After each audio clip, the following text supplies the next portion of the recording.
एक समान विद्युत क्षेत्र में रखे विद्युत द्विध्रुव को घुमाने में किए गए कार्य की गणना। मान लो किसी विद्युत द्विध्रुव का द्विध्रुव आघूर्ण P है। विद्युत द्विध्रुव को एक समान विद्युत क्षेत्र E में रखा गया है। यदि P और E के मध्य का कोण थीटा हो तो उस पर लगने वाला प्रत्यायन बल युग्म आघूर्ण टाउ बराबर P E sin थीटा।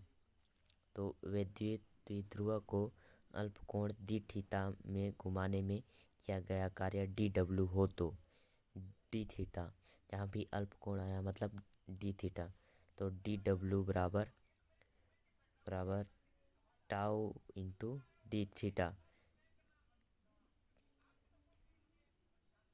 अल्प कोण अल्प शब्द मतलब कि d, अल्प शब्द d, तो d थीटा के लिए कार्य dw।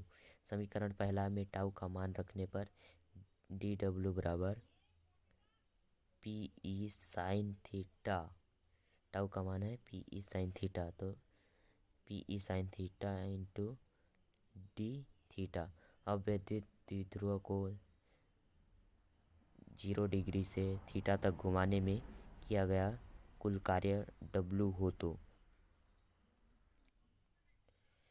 W बराबर समाकलन dw। विद्युत द्विध्रुव को 0 डिग्री से थीटा तक घुमाने में किया गया कुल कार्य W हो तो W बराबर समाकलन d इंटू dw।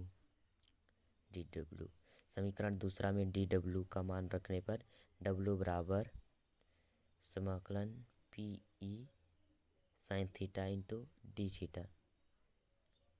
dw का मान P E sin theta into d theta, तो W बराबर P E को इधर कांस्टेंट ले लेंगे और साइन थीटा का समाकलन माइनस कोस थीटा, एक बार थीटा के लिए एक बार 0 डिग्री के लिए, और जो बड़ा है उसको ऊपर लिखते हैं और छोटा उसको नीचे। तो थीटा बड़ा है तो ऊपर 0 डिग्री और नीचे, तो W बराबर P E minus cos theta, एक बार थीटा के लिए फिर माइनस, फिर कोष्ठक में माइनस कोस थीटा एक बार 0 के लिए, तो 0 डिग्री।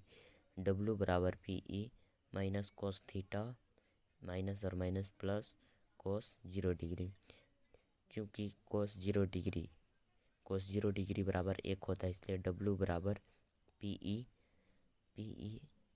माइनस कोस थीटा का cos theta plus cos theta का कोस 0 डिग्री का मान 1, तो कोस 0 डिग्री का मान 1, तो माइनस कोस थीटा प्लस 1, तो W बराबर P E कोष्ठक में पहले प्लस वाला को लिखेंगे उसके बाद माइनस वाला को, तो 1 माइनस कोस थीटा। यही किए गए कार्य के लिए उपयुक्त व्यंजक है।